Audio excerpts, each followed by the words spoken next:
All right, Wiz, let's get this straight. We actually have to decode after we decode when we use transformers. Is that right? Indeed, we do. Yes, Greg. Yes. Okay. So, like, decode, definition, convert a coded message into intelligible language. Is this what we're doing when we move through a decoder block? Yeah, that's exactly right. Is this also what we're doing when we move from logits to the next token? Yes, absolutely. Oh man, why do we have such coded language, bro? We have to get from this kind of very encoded state to a human readable state. And so it's going to take us multiple steps of decoding to get to our Hmm. preferred end state, let's say. We used multiple steps of encoding to We get in did. there in the beginning, didn't we? Oh, Tokenization, embedding, positional, moved it through the encoder blocks. We have to now unwrap and unroll all of that back to natural language. that's right. All right. We are at the tail end of the transformer today. This is going to sort of put a nice bow on the encoder, decoder, encoding to decoding journey we've been on. Are you ready to dive into it today, Wiz? Super ready. Let's do this. All right, let's go ahead and get after decoding today, everybody. We are talking logits to the next token. Dr. Greg and the Wiz covering transformers.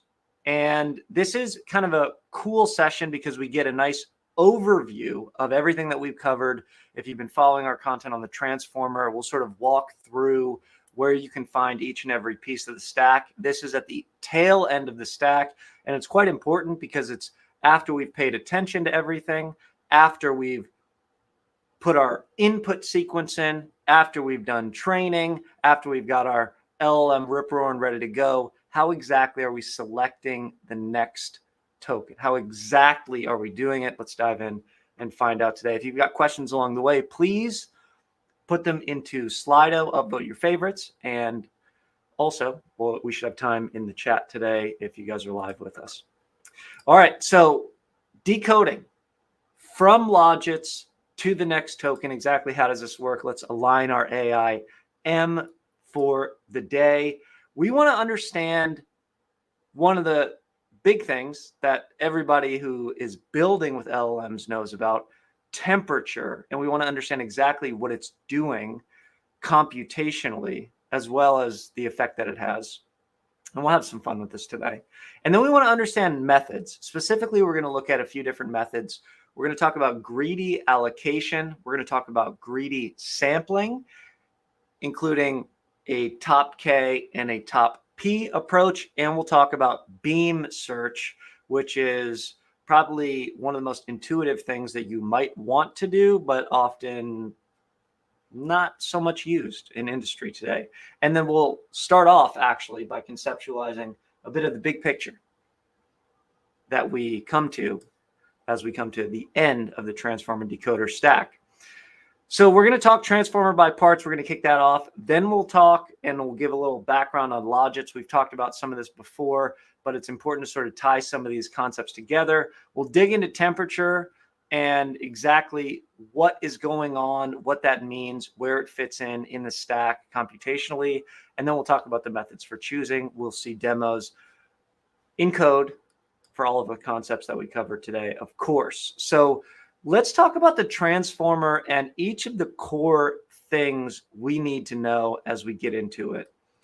We've discussed before that the initial transformer was this encoder decoder stack, but the GPT style transformer is the decoder only stack.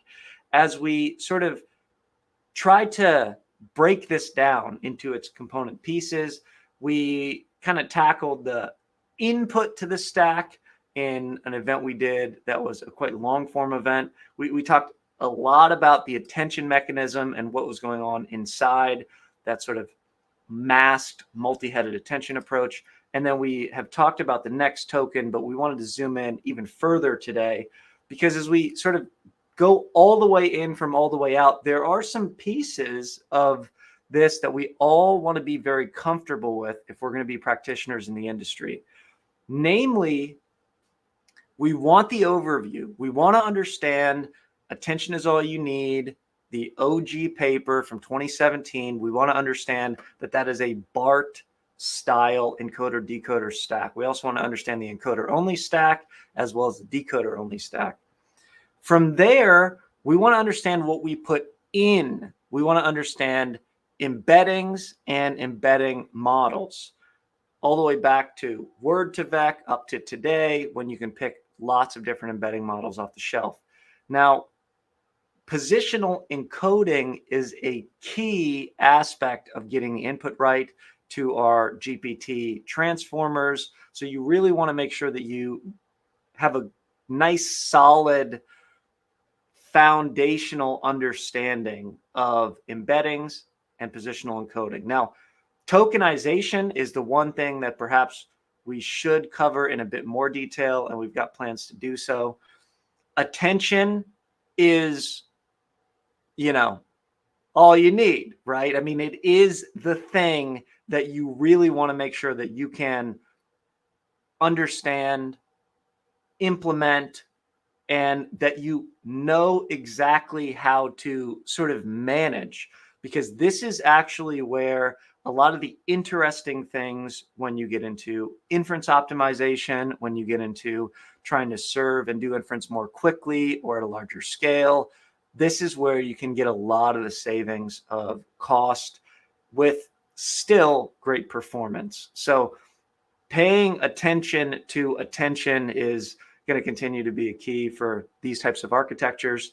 And then after we get out of the decoder stack, the GPT stack, then we need to take our logits, which is just the odds of the next token with the log of the odds, and decide, okay, what is the next token? We need to decode those logits into the next token. And this sort of all adds up to this idea of, okay, but what about how do we actually train these? How do we do fine tuning on them? And ultimately, you're going to use logits and you're going to use loss functions to do that. So we've covered a handful of these in great detail, and we can sort of zoom in on different component pieces that we've covered exactly associated with the stack. We can also talk a lot about, we encourage you guys, if you haven't looked at some of these events that we've done in the past, check them out and make sure that you understand. This is a great on-ramp into AI engineering, is to understand these transformer bits, and then look for tokenization stuff coming soon. So we're actually going to go deeper into decoding logits today. And with that, I think we're ready to sort of dive in now that we know where we sit in the stack. So decoding, as we mentioned, we have decoder blocks, but we also need to decode the logits. We need to decide what is the next token exactly, and why is it that? What do I mean by decoding logits? Well, LLMs are all about picking the most likely next token. Are they all about that? This is what we're kind of zooming into today. They're all about picking the next token, and they're trained to pick the most likely. But once we have a trained LLM, maybe we want to add a little bit more creativity to the mix. Maybe we want to constrain it a little harder or a little softer. And what we're saying when we're saying we're picking the most likely next token is we're picking the most likely next token in the generated probability distribution of logits. So the logits sort of represent, again, the odds of any given next token being predicted. And if the odds are higher that it's going to be predicted, that means it's right in line with the training. That means it's not very surprising. That means it's exactly what one would expect. So these would be sort of low surprise, low creativity events. We've talked before and we've used this visualization in the past about actually how logits come to be. And what we can see is we can see that this embedding representation, this sort of embedding representation length here of C, and this token sequence length here, T, are transformed by doing a left multiply of the language model head weights into a vocabulary by sequence. So what this provides us is it provides us what are the probabilities that any given next token in the sequence is going to be a specific token. All right. So once we get to this place of logits, and again, logit is just a logistic unit. We're just taking the log of the odds. We need to take the log because we want to avoid zeros and things like that, as we've discussed in the past. But fundamentally, we're looking at what are the odds. And once we get to this point, once we've converted everything through our entire stack into these sweet, beautiful logits, then these raw, unnormalized logits that have already attended to everything in our input sequence, they've already used all of the knowledge that the LLM stack has been trained on. They give us a bunch of numbers that help us to predict the next token. Even though there might only be a small chance, a small probability of a particular token being selected, it might just get selected. And this is where we want to dive in today. How does the model predict the next token exactly? Well, in previous events, and one thing you might hear people say is, well, just take Softmax. Okay, you know, or as we've talked about before, you could take a hard max. But hold on. Is that really all there is to it? It turns out, no, that's not all there is to it. Let's introduce our good friend temperature that many of you probably know already. The first thing to know about temperature is that we're actually applying temperature at the logits before the softmax. So we actually divide the logits. Now, you may know that you can't have a temperature of 0. The reason is because we can't divide by 0, right? Another one of the classic can't divide by 0 problems we run into in the transformer. This is directly from OpenAI's developer docs. Lower values for temperature result in a more consistent output. Higher values generate more diverse and creative outputs. Okay. And temperature can range from 0 to 2. Why 2? Well, why not higher? Why not like, 10,000 or like 1,000,000? At the end of the day, if we have a very small number that we're dividing the logits by, right? Divide by very small, we get numbers going up. If we have a very big number that we're dividing the logits by, very big number, logits going down. So what does this result in? Well, it results in when we have a very big number, a very high temperature, and we're dividing everything by a very big number, we get a much more uniform distribution of logits. We get a much closer to random thing that's happening. This is a way that we might, heat things up and let them amalgamate a little. It might be a way that we're sort of allowing things to blend together a little bit more, right? There's a lot of kitchen analogies and heating things up on the stove that you can think of when you're cooking up your next LLM output. And conversely, if we want to divide by a very low number, we're going to skyrocket the numbers, especially the biggest numbers. So that the very biggest number, if we plot it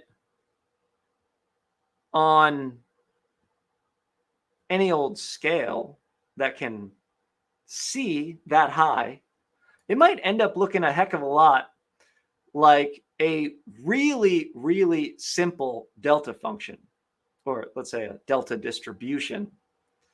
As we go towards very low temperature, we almost freeze things into place, let's say.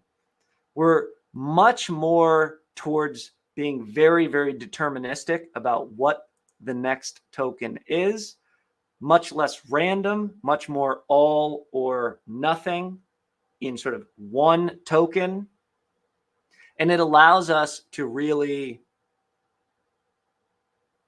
kind of, again, freeze everything into place and focus in on the one or two, or let's say top K tokens that might be the most likely of being predicted next.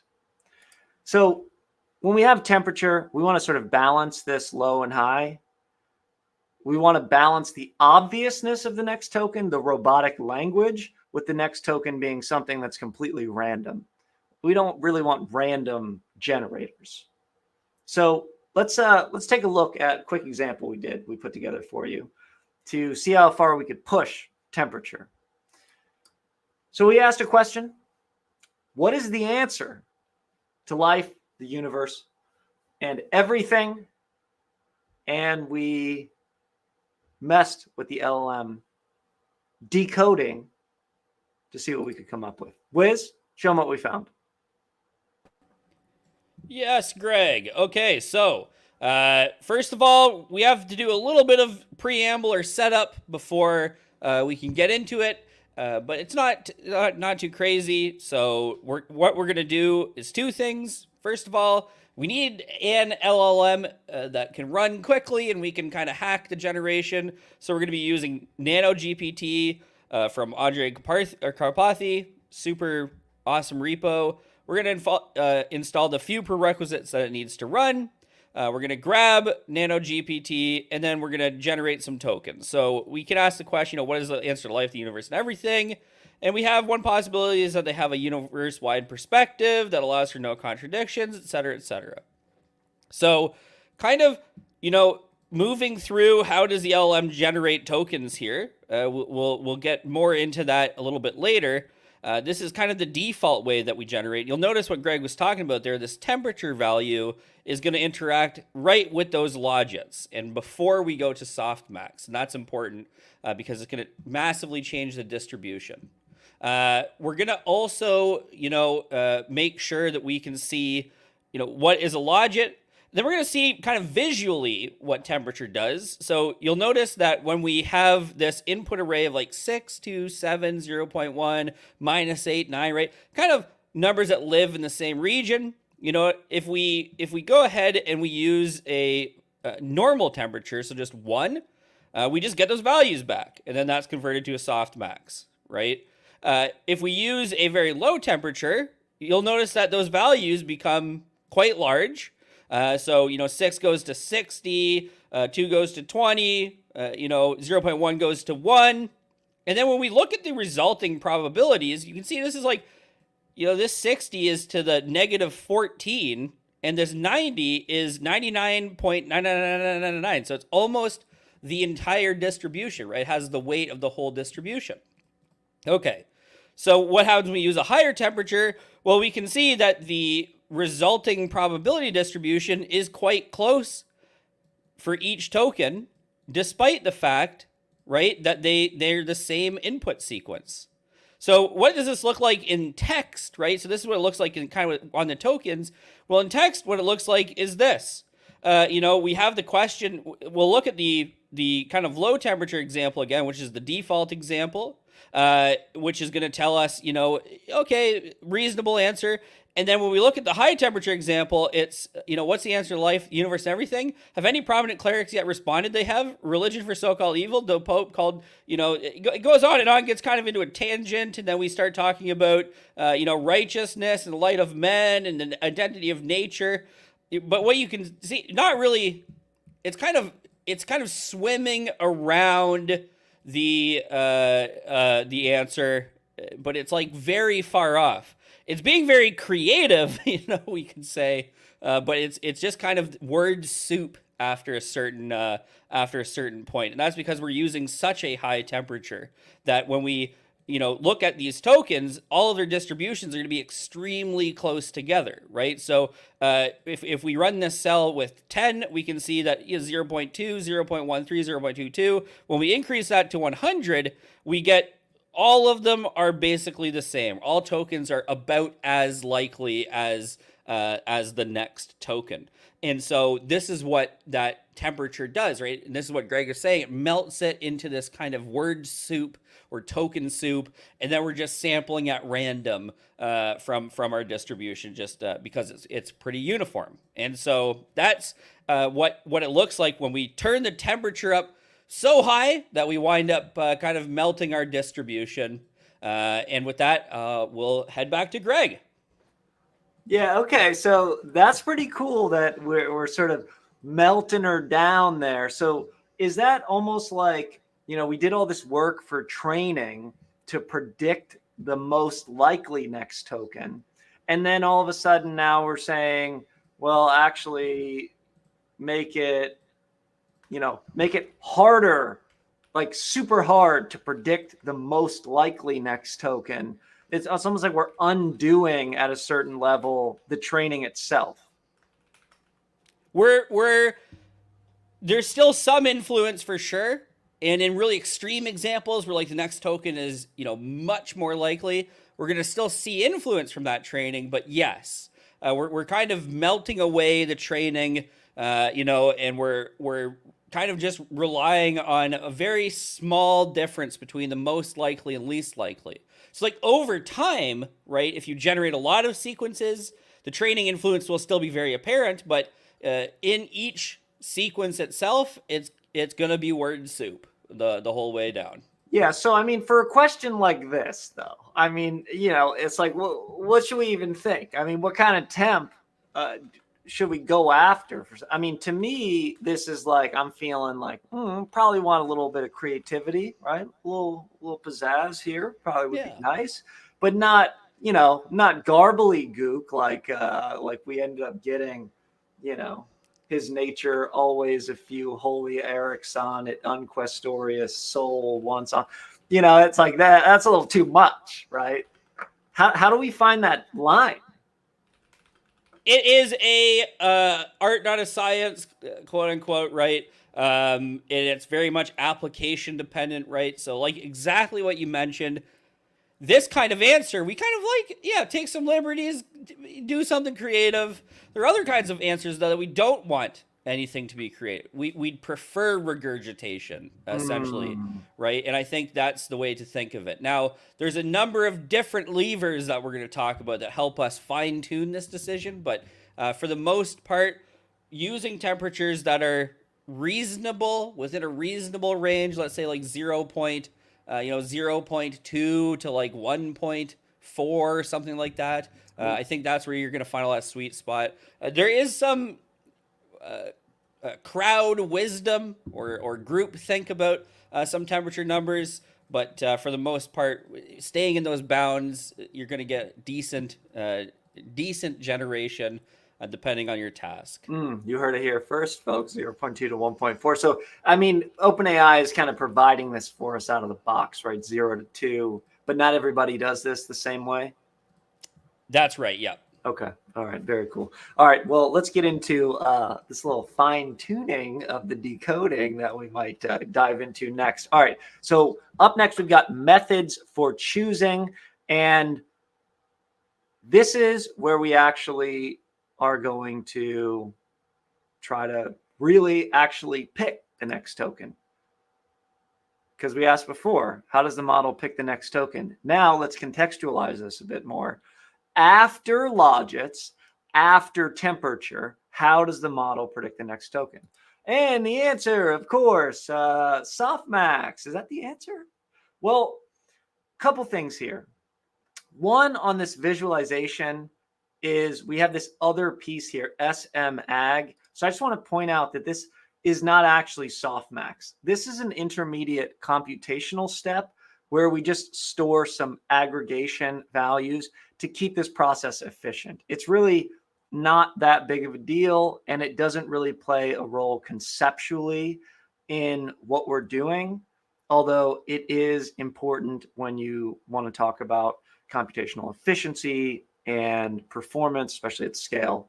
Although there's a great write-up in the visualization I'd encourage you guys to check out and look at if you're into that. But the point of the Softmax operation is what's most important to understand.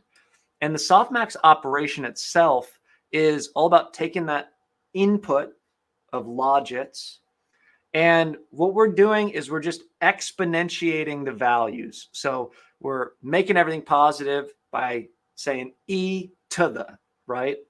And then we're normalizing our exponentiated values by the sum. This results in instead of an unnormalized set of numbers with really no clear upper bound, we now have a nice normalized, beautiful, bounded set of numbers with which we can make decisions. So quite literally, we are kind of smoothing things out, and we are sort of bringing things all into one kind of space. And so this meme, as funny as it is, we actually are kind of smoothing things out in very much this way. Now, you could also say that the idea of using high temperature is smoothing things out, and you would be right. And so, you know, there's a lot of sort of similarities of how we deal with logits when we go from one concept to the next. Now, I want to kind of point out a couple of things in this visualization. And so if we, you know, zoom in on this, one of the things that's, you know, worth taking a look at here is we can sort of look for this particular use case. We're trying to predict if it's either A, B, or C that's next in the sequence. And you can look at each of the numbers associated with the odds of predicting the subsequent next token. So for instance, this N vocab is either A, B, or C. So we've got sort of a likelihood of prediction of A, this idea of, and perhaps likelihood is being a bit flexible with my language here, but we've got this minus 2.91 number, we've got this minus 3.33 number, and then we've got this 7.6 number, much bigger positive number. This is clearly going to be the selection. We see it down here. It is C. And if we look down here, we see actually we're getting sort of a 0% chance. When we look at the Softmax, we're getting a 0% chance, and we're getting nearly 100% chance here of C. So what's interesting is when we move from a minus 2.91, minus 3.33, 7.6 into, for instance, let's say we've got 1, 2, 3, 4, the fifth column over, we've got now A has this kind of 4.16, B has this 1.33, not too far off, and C has this minus nearly 6. So what we see in this case is after the normalization, because these top two numbers here, we had A being the leading here, but then B, we are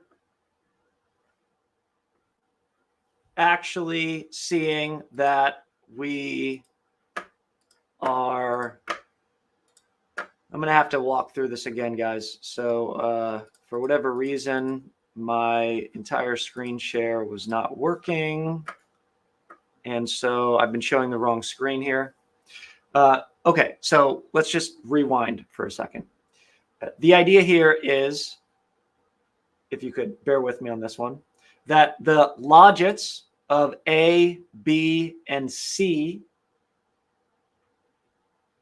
move into the softmax, and the softmax takes these raw unnormalized scores, minus 2.91, minus 3.33, 7.6, and then because 7.6 is so much higher than these two negative numbers, what we see with the Logits softmax is we see basically 0% shot of getting A, 0% shot of getting B, 100% shot of getting C. And we can look at a slightly more interesting example in column 5 here, where the odds from a Logits perspective of A, 4.16, odds from a Logits perspective of B, 1.33, odds of C, -5, way different. But the first two are a little closer. So when we go down here, we see that probability of A, not 100, 94%. Probability of B, 6%. Very low probability of C. So you can start to see how for many different tokens, if we have many, many different tokens, like let's say we have 50,000 tokens we could potentially select, this starts to get very interesting as we go from Logits into softmax. And so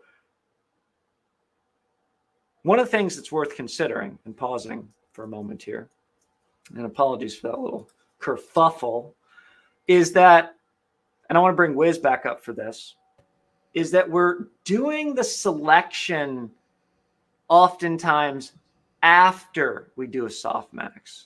So Wiz, why are we waiting until after the softmax? We do temperature before the softmax, and with Logits directly. Why don't we just choose the Logits directly? Why are we even doing this softmax thing? I mean, I get it to normalize, but why does that play such a key role? Well, we can think of it this way, right? Like the Logits are a potentially massively disparate distribution, and they, I mean, more importantly, aren't really a distribution. We can think of them that way, but they don't fit into a distribution. And so what we want to do is we want to make sure that we have a probability distribution to sample from, right? And so we have to move from those raw Logits to something that resembles the probability distribution. And that method that we get there from just kind of raw unnormalized scores to something we can actually sample from is that softmax. That's what lets us move to a space that we can now sample from. The sampling is the key here then. Like, it's just, you know, I guess you could dump all the Logits into a bucket and you could just pick one, you know, but I guess that's just sort of a random choice, right? Like, so this sort of distributionification is sort of the point of the softmax. Okay. Yeah. And we use softmax throughout the transformer as well, right? Like we use it in a lot of different places. We certainly can. Yes. Yeah. Okay. So, and every time we see softmax in machine learning anywhere, we're sort of using it to distributionify. Is that fair to say? Is this kind of what we're fundamentally leveraging it for? That's correct. Yeah. So it's taking it from the it's taking it from this space of kind of just a batch of scores that are, you know, that do exist but don't fit into a distribution, that can't be effectively sampled from because we have massively different scales, we have massively different values, right? And moving them to something that now we can interact with as a probability distribution. So we do that a lot, like for classification, like, you know, as we're doing here and more. We use softmax and attention mechanism, right, to help us move to something more familiar. It's the same thing all the time. We just need to get from this kind of haphazard state to a distribution so that we can interact with it the way we would every other distribution. Okay. So we're sort of, are we making it sort of softer or harder exactly? I mean, we're sort of making the memes are a little confusing today. So like we're sort of taking the hard Doge and we're turning it into a softer Doge. But are we kind of making a little bit easier for us to, we're making it a little bit easier for us to sample it. We're making the edges on the thing a little softer, I guess, like without doing the Softmax. The key, I think, to me is that we can definitely just pick the biggest logit, or the smallest logit, or the average logit, but we can't really do anything else super easily. Is that right? Well, yeah, and I mean, we also lose this kind of effectiveness of things like temperature, or we especially lose something like, one of the methods we're going to talk about, top P, right? We lose out on this ability to do like this effective beam search, right? Because when these values are kind of haphazard and whatever they happened to be when the scores were generated, we can't make assumptions about those scores that will hold true. And because we can't do that, we can't interact with them as if we've made those assumptions. As in, we know that all of the probabilities in a distribution are going to sum to 1. That's one of the things about probability that's true, right? We know when we have the probability distribution that we can, do things like beam search and say things like this is the most likely beam, not just here's the beam with the highest score that just so happens to be there because some of the logits we were looking at had 50 million score, and the rest of them didn't, right? So that kind of those kinds of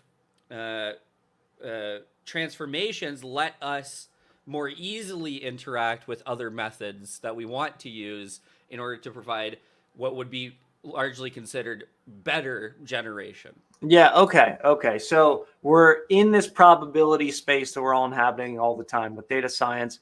We can apply a bunch of other methods we're all familiar with when we're here. The way we get here is softmaxing. Okay. Very cool. All right. So we'll come right back to you, Wiz, in just a little bit. And, as we get into these couple of methods of the day, we want 3 keywords to stay in our minds. We want greedy, we want sampling, and we want search. Okay. If we understand these 3 words, we can understand decoding the LLM stack. And first off, we can talk about greedy. It's not that complicated. It just means not looking at everything before you decide. Okay. So you're not considering every possible dimension or every possible permutation. You're just saying, okay, this one, right? You're being greedy. And the simplest possible approach to select a token is to say, I'm going to do greedy allocation. I'm going to do an argmax. I'm just going to take the highest number, whether it's Logits or whether it's Softmax, highest number, baby, highest number. Now, you could consider this argmax as essentially being similar to what you're going to get if you go to a super low temperature, right? So this is where if you go really, really low temperature, you start to get a distribution that looks very, very thin, all the way up to kind of a Dirac delta function. Now, all of a sudden, whether you take Logits or not, doesn't really, or whether you take a Softmax or not, doesn't really matter because it's 100% that you're going to pick that one thing, right? And so we kind of see that in some of the toy examples that we see in the visualization, the ABC type examples. But this is a lot more relevant when we have many, many different types of tokens that we could pick next. So greedy allocation, obviously the simplest, and it sort of can be thought of very much in the same vein as super low temperature. Greedy sampling, on the other hand, is after we've created the distribution using Softmax, now we sample it. Just sample it, whatever it is. Sample it once. We're not going to look at everything before we decide. We're still greedy. I'm just going to sample it once. Now, there are a couple flavors of sampling. And the flavors are ones that you might be familiar with already if you've been building, shipping, and sharing LLM applications. The top K might just be, you know, the highest probability. You know, what are the highest probability samples? Almost like, you know, the top K returns in a retrieval augmented generation system. What are the highest probability samples that come back?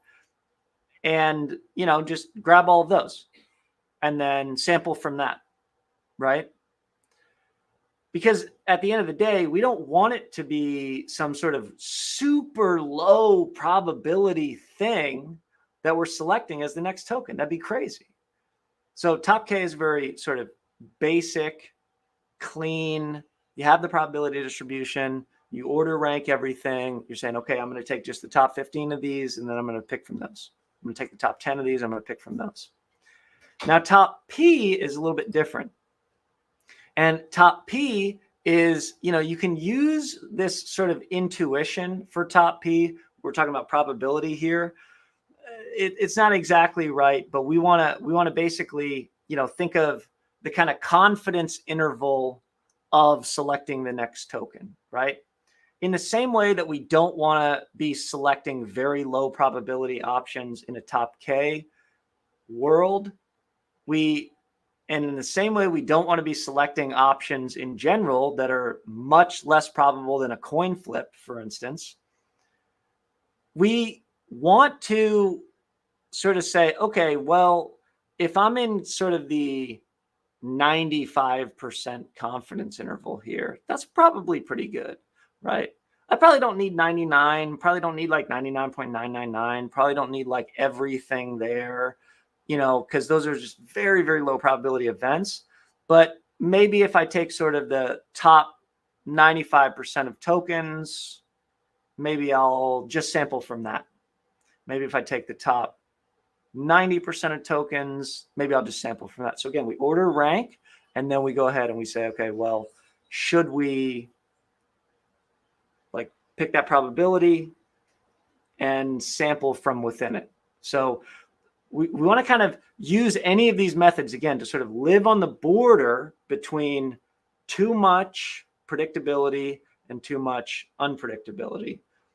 And, you know, it can vary from application to application of what exactly you're trying to do. Now, a more interesting approach that we might take is this is a non-greedy, meaning we're not only looking once, but we might do something called a beam search. And Wiz was talking about these beams before. The idea is that we're going to generate a bunch of different potential output sequences, and we're going to decide which one is the best. Now, there's a lot of potential issues with this, but the idea is, let's say we generate 8 or 10 different output sequences, and we look at each of the 8 or 10 and we decide, well, which one's the best? Well, you know, first of all, what do you mean by best? Second of all, what exactly do you do to decide how long that sequence should be? And each of these 8 or 10 sequences, these are called our beams. Okay, that's the idea. Because imagine if you needed to generate all possible sequences of next N tokens. Well, you'd be there forever and you'd never get anything done, right? Especially with a potential token input list of 50,000, right? So this idea of beam search is a really sort of interesting, good idea. And, you know, you might implement this by simply running the LLM a bunch of times. You know, you sort of do this manually on your own, but you could also build it in directly to the end of the decoder stack and make it something that pops out automatically. So beam search is a really cool way to potentially do this.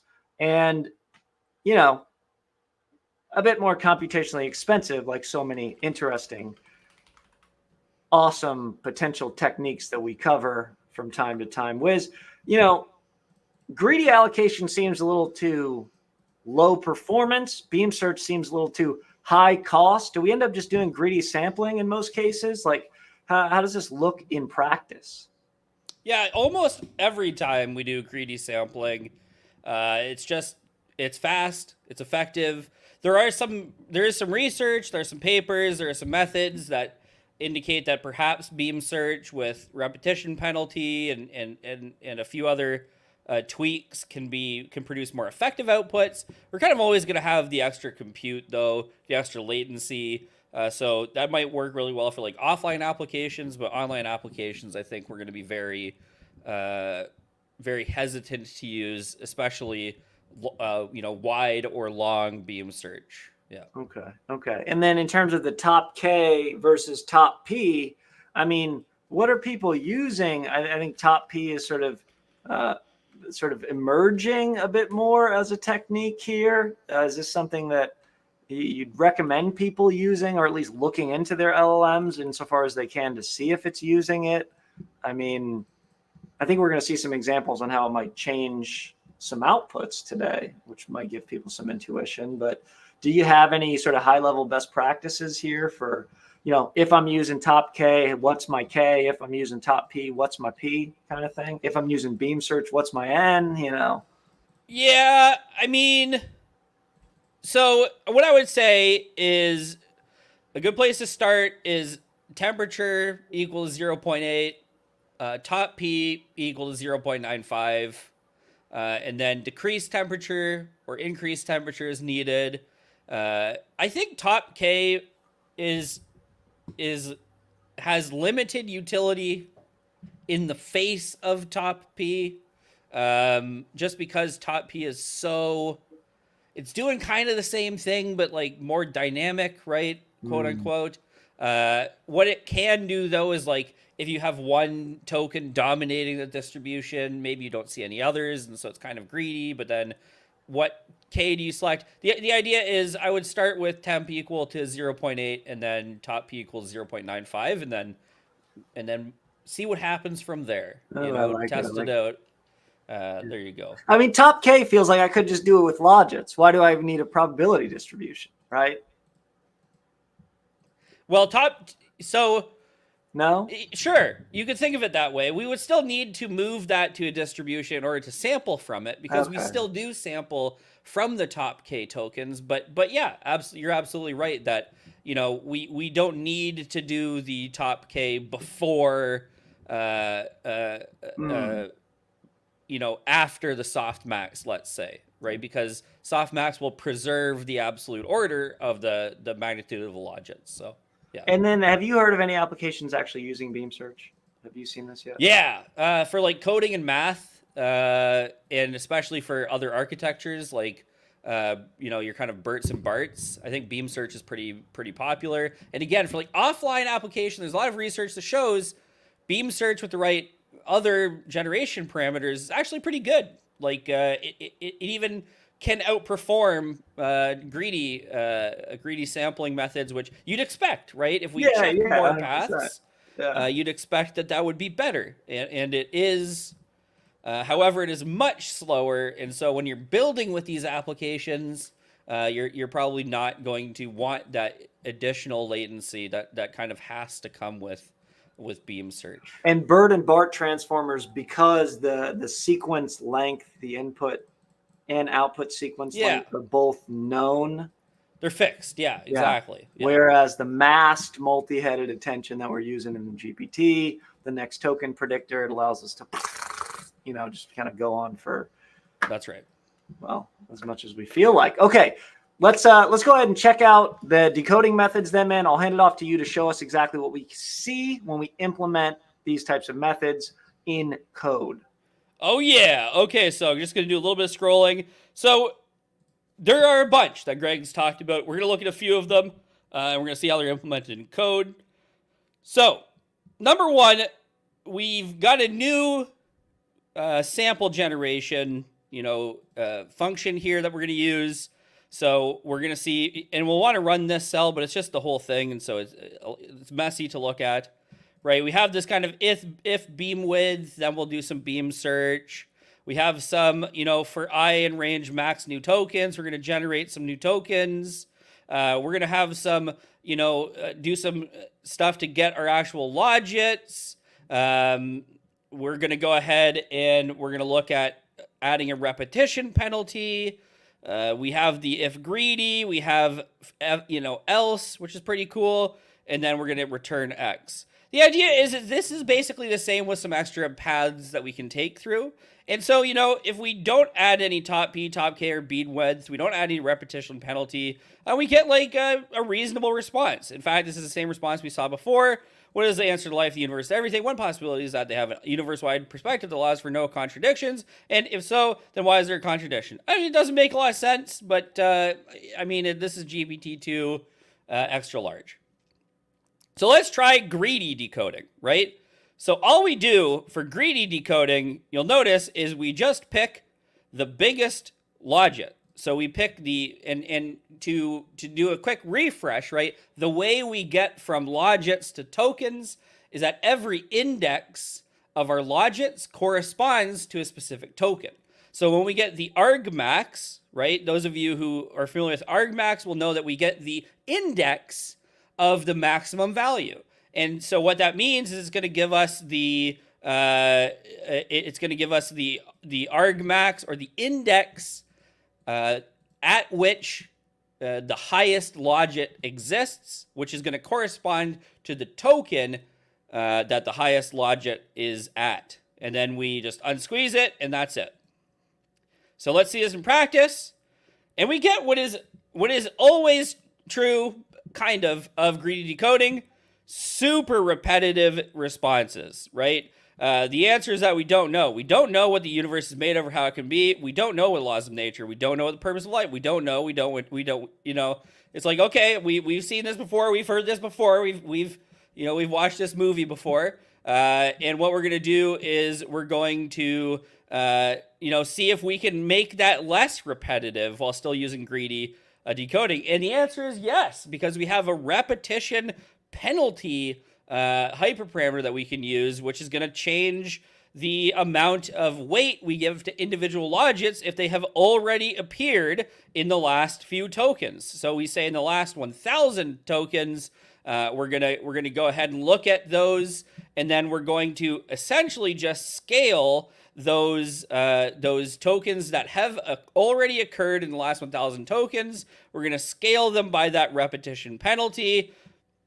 It doesn't get easier than that. Okay, so let's see that in practice, right? We have greedy equal true, same as before, but this time repetition penalty, and we can see that we get a slightly less repetitive answer, right?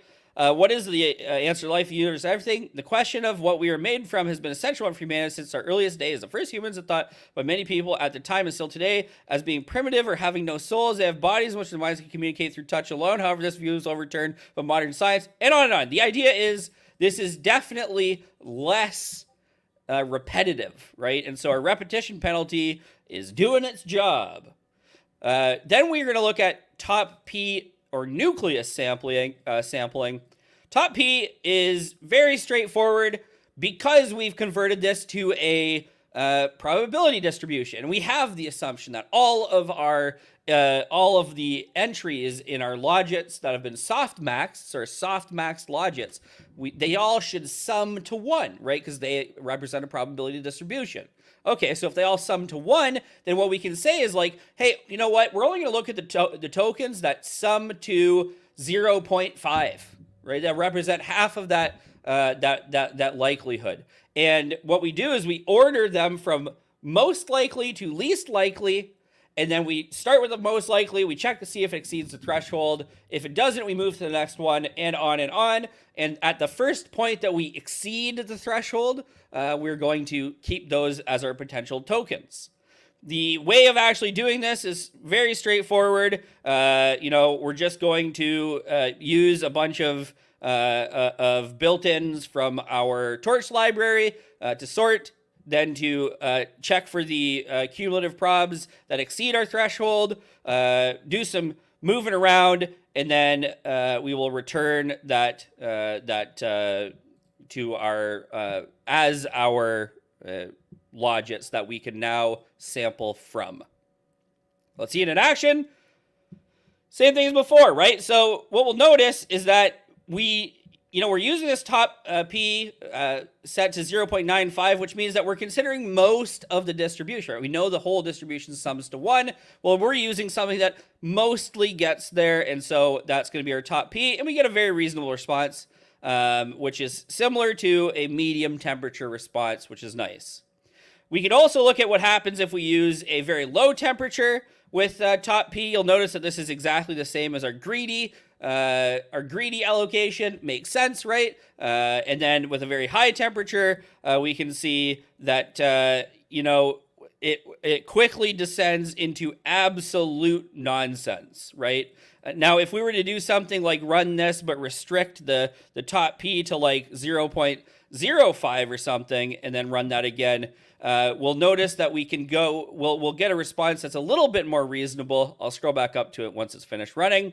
And finally, beam search. Beam search, we're not going to get too much into the code, but the idea is that we start with a token and then we see the possibilities.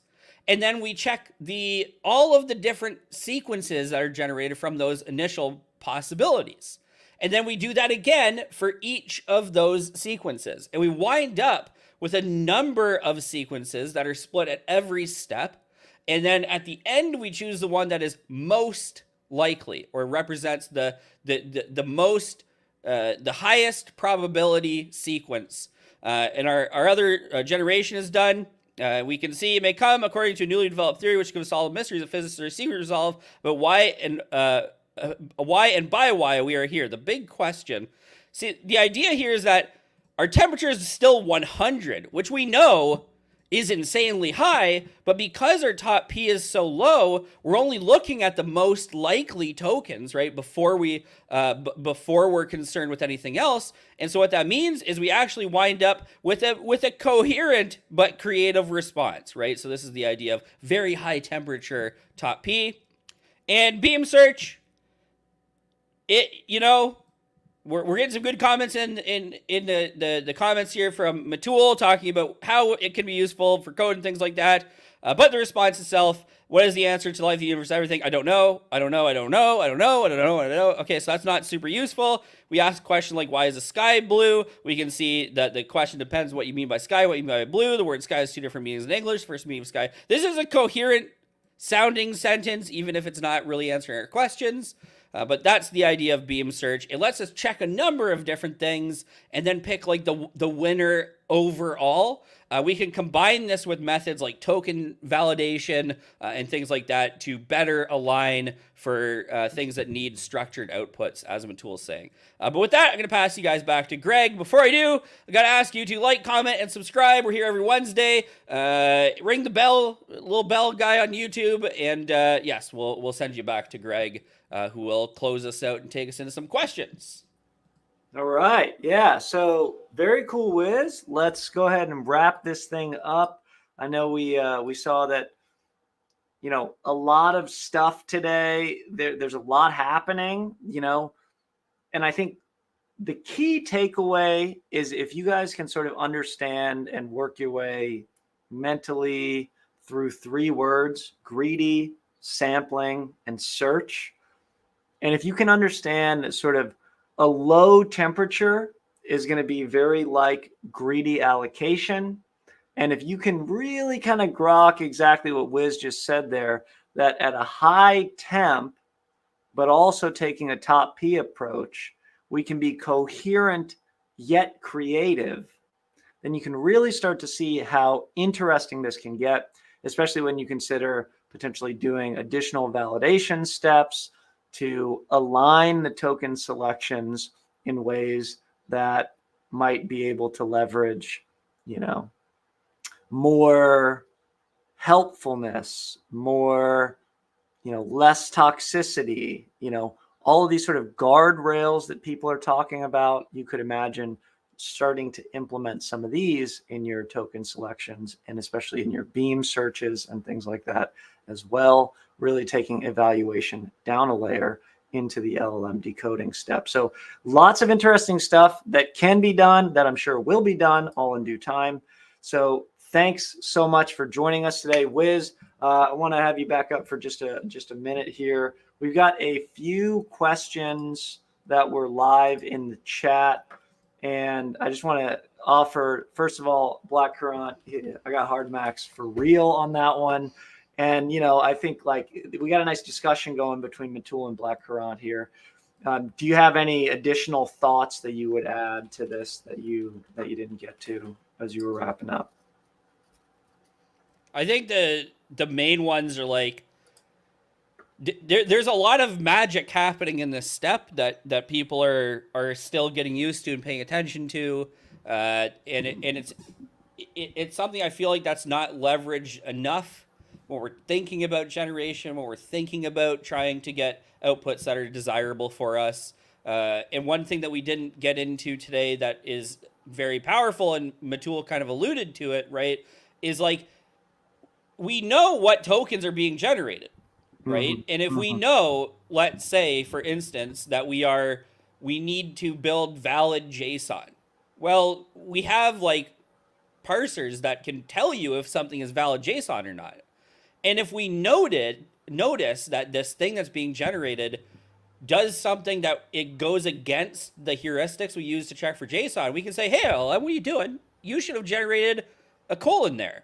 That's right. Or if you get to the end of sequence token and you don't yet have the closing brace, you can say, hey man, where's that closing brace, right? And you can kind of interact with the generation step in a way that's more intelligent than just like letting the LLM do what it wants, right?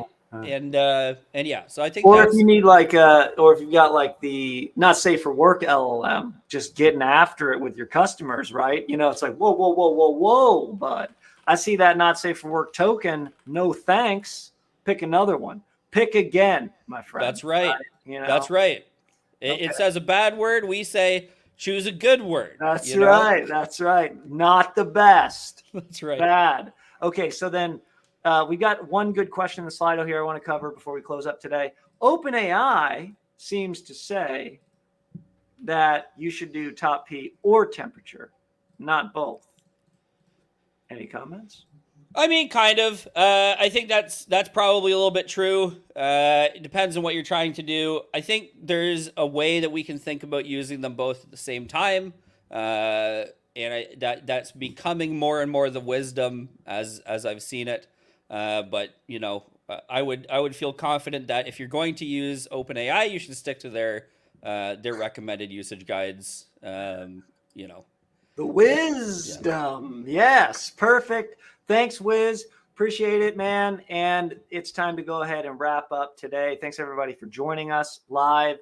And that just about wraps up our Transformer series. We are going to try to cover tokenization in a bit more detail at some point, probably later this summer. If you guys are not yet in our community, but you're live with us or you're watching this later, please do jump into Discord and start building, shipping, and sharing with us today.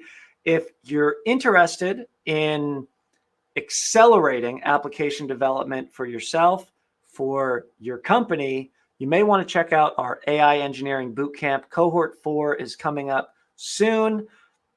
August 13th is going to be the launch. It is revised and expanded for being completely up to date on the latest and greatest tools, techniques, and concepts from prototype to production in the industry.